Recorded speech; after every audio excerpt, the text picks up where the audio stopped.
Hello dear students, how are you? First of you, good morning to all of you. Myself, Bhavin sir. Today I am here for teaching you science subject standard 7. We start from chapter 1, nutrition in plant. So already we had started this chapter. At last time you know it very well what we had completed. हमने क्या complete किया था? Last time we had completed how the plants make food. That means photosynthesis reaction, right? Yeah. And then photosynthesis reaction में क्या क्या चाहिए? Sunlight, carbon dioxide, chlorophyll, water and minerals from soil, land. Then this all we have to gather, plant have to gather at one place, that is a leaf. In the leaf there is a stomata. Stomata is a small hole, pores, छोटा सा hole है, pore है. Through that the photosynthesis reactions is going on in the leaf. Okay. So now dear students, we have to go ahead. अब ये सब हमने देखा कि लीफ के अंदर होता है, लेकिन लीफ के अंदर भी कहाँ होता है? Also we talk that leaf is a kitchen of the plant, right? So kitchen में भी कोई एक कोना होता है ना, पूरे किचन में मम्मी खाना नहीं पकाती, तो किचन में भी कोई एक कोना होता है, कोई एक जगह होती है, वहाँ पे किचन खाना बनता है. It also different parts. So let's talk about that point. हमको वो पॉइंट के बारे में आज डिस्कस करना है. So now I show you. You know how the walls are made. Walls किससे बनती है? Bricks. Yes. See, one brick, two brick. ऐसे one brick, other brick, other brick, other brick. Then say one more. ऐसे bricks बनती है, right? Then by this brick, so many bricks are made wall, and so many wall make one house, right? And the one house, actually so many wall make one room, so many rooms make one house. You know it very well. ऐसा ही हमारी body में होता है. हमारी body मतलब we are talking about living things, plant and our cells also. हमारी body में और प्लांट की बॉडी में. सो लेट्स थिंक, सपोज ये ब्रिक, हम ये वॉल हाउस के बारे में बात करें, so brick is a main components, right? Structure के हिसाब से ब्रिक मेन है for the wall. Same for our body. Let's think our body is a one type of house. अपनी बॉडी हाउस है. So अपनी बॉडी भी बहुत सारे we can say that so many organs are there. So many organs collect togetherly, having same function. They make the system. ये सब organ कोई एक साथ होता है तो एक सिस्टम बनती है.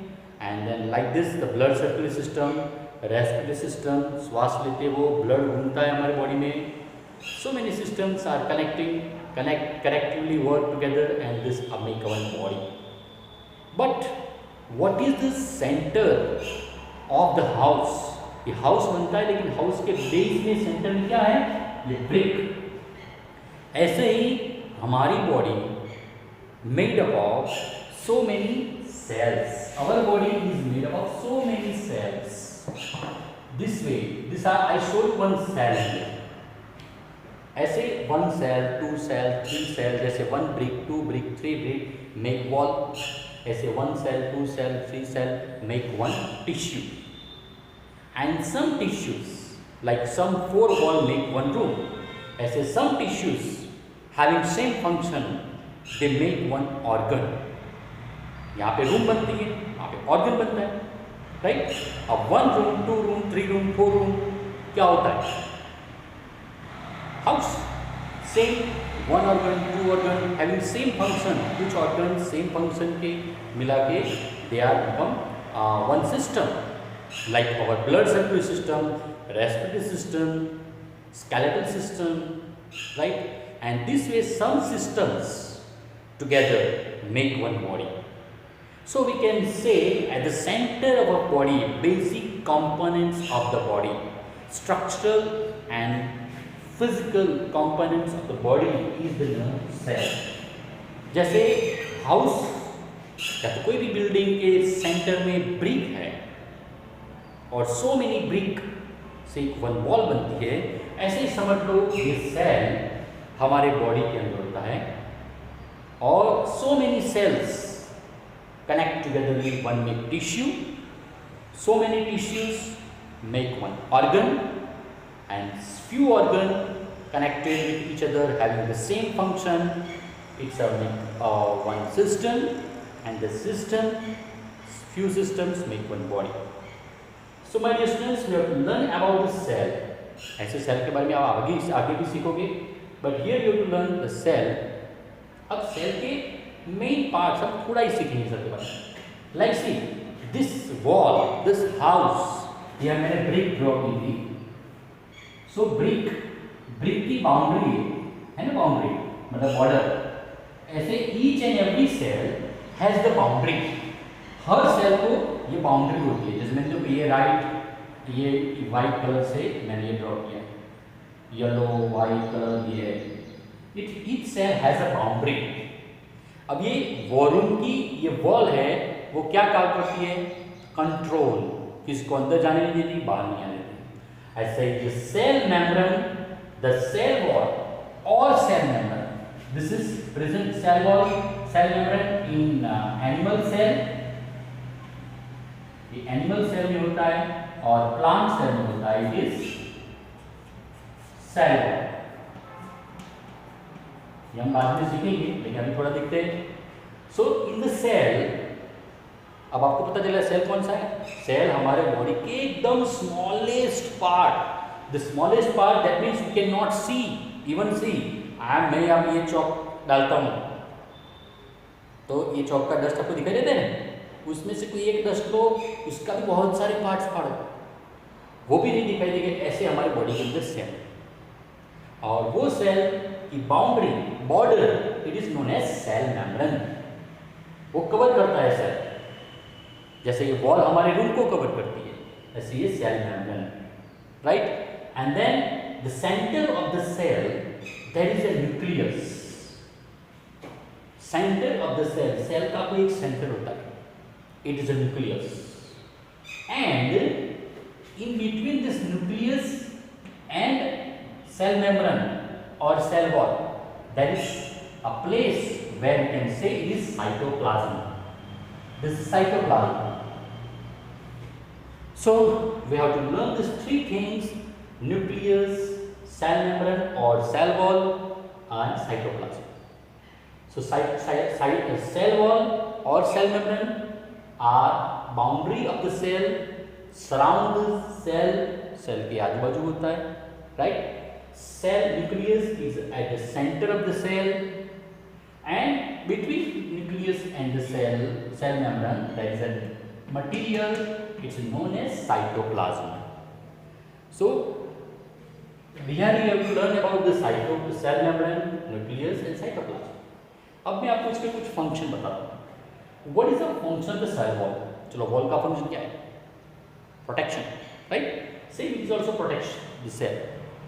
एंड न्यूक्लियस सेंटर है। जैसे आपके घर में बड़ा कौन है, सेंटर में कौन होता है? दादा, ग्रैंडफादर, राइट। इवन स्कूल में प्रिंसिपल। सो ऐसे ही nucleus is a centre, nucleus सबका कंट्रोल करता है, राइट। एंड देन साइटोप्लाज्मा, बीच वाले and so many organelles are present in the cell. इसके अलावा बहुत सारे ऑर्गेनल्स अंदर होते हैं, but that we will learn later on. Next eight standard will learn, but आपके सिविल स्टैंडर्ड में इतना है। आप खाली 3 पार्ट्स रखना है: cell membrane, nucleus, cytoplasm. Cell membrane present in animal, animal के सेल में सेल मेम्ब्रेन होती है, एंड प्लांट सेल में सेल वॉल होती है. Functions are both have same. Okay, so I will send you this questions, answer of this brief explanations about the cell. Cell का explain किया है वो मैं आपको भेजूंगा. You have to write in notebook also with best way. Draw figure भी इसके जैसी आपको ड्रॉ करनी है. Okay, now we have to take a new topic.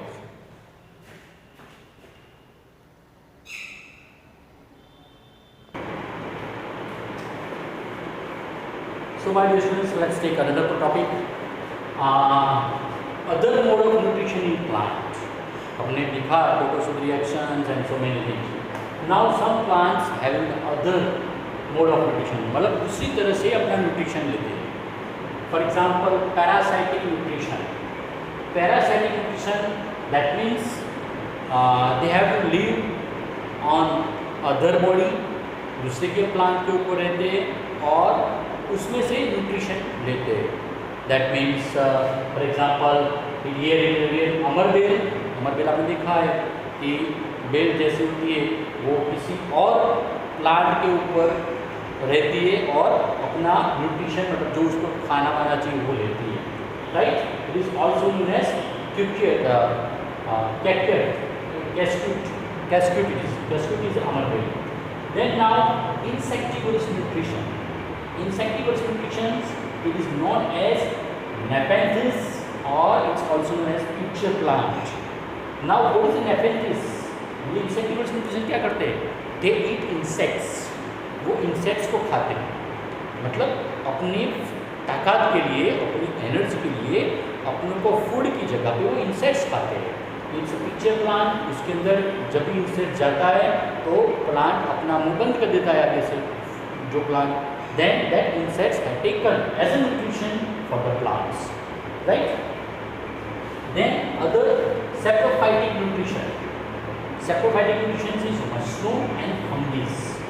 Mushroom मतलब आपने देखा है मशरूम मतलब बिलाड़ियों को आदि को ऐसे आपने को कोई प्लांट के ऊपर कोई नीचे वुड हो तो वुड के ऊपर ऐसे उसको हम गुजरते होते बिलाड़ियों को. राइट, सो इस बहुत बड़े बड़े होते हैं मशरूम. एंड फंगिस, ये फंगी मतलब आप देखो अगर ब्रेड कुछ टाइम रहेगी बराबर फॉर लॉन्ग पीरियड थोड़ी वेट होगी तो एक दो तीन दिन के बाद ब्रेड के ऊपर ऐश कलर का जैसे ब्लैक और वाइट कलर मिक्स जैसा ऊपर कलर हो जाएगा. That is a fungus. Even your shoes, leather shoes होते हैं उसके बाद फंगस हो जाती है. तो दिस फंगस इन मशरूम जिसके ऊपर रहती है उसका ही फूड लेती है. Right, suppose they on any would और कभी कभी क्या है वो कोई कचरा होता है उसकी उस जगह पे मशरूम होता है. So that mushroom in fungus take the food as an nutrition of where they are living. जहाँ पे जिसके ऊपर जैसे मेरे बॉडी के ऊपर फंग हो गया fungus, so that fungus get the nutrition for my body, right? Those are known as saprophytic nutrition. Then symbiosis. That symbiosis type of nutrition means they live together and share shelter. ये symbiosis ऐसी process है जिसमें वो दोनों साथ में रहते हैं एंड अपना शेयर करते हैं एक दूसरे को. जैसे तुम फ्रेंड्स एक साथ रहते हो तो तुम्हारा खाना उसको दोगे, उसका खाना आप लोगे, ऐसे शेयर करते हैं. सो lichen is a symbiotic relation of algae and fungus. तो lichen बेस्ट एग्जाम्पल है. lichen is a symbiotic relation of the algae and fungus. algae और fungus के बीच में वो symbiotic symbiosis मतलब symbiotic relation है. they are sharing their food. अब that is algae क्या करेगी? शेयर करेगी. एल्गी मतलब लिव ખેતરમાં પાણી હોય તો કોઈ જગ્યાએ પર ત્યાં લીફ થઈ જાય છે ને ગ્રીન કલરનું એ લીફ કહેવાય. It share shelter water and minerals to fungus. Fungus को शेल्टर भी देगी, रहने की जगह भी देगी, वाटर भी देगी, मिनरल्स भी देगी she shared all this to the fungus को ये सब दे कौन algae. So algae are most of all algae are known as symbiosis relations, right? They have what is known as lichen also. So it said this वो किससे बनाते हैं, ये जैसे फूल बनाया तो during food all the algae her leaf जो भी लीफ हो वो फोटोसिंथेसिस रिएक्शन करती है, ग्रीन कलर की होती है और वो अपना फूड बनाती है. वही फूड मिनरल्स वो अपने फंगस को देती है, right.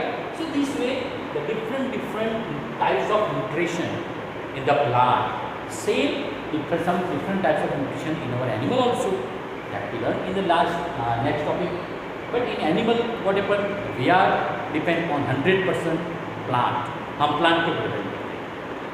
So my dear students, this way modes of nutrition our chapter might be over, and then I will send you homework related this, and you must write this everything in your notebook, and like video and share it. Like करना मत भूलो और subscribe कर दो जैसे आपको, और bell icon को भी दबा दो. And then I will show you homework. I will send you homework related of this topics later on. You must write. और होमवर्क करने के बाद वीडियो की कमेंट बॉक्स में आप अपना नाम लिख देना कि sir I have completed homework. Okay, you must right this and share the comment in this way. Okay, so goodbye, see you next week, next time. Goodbye.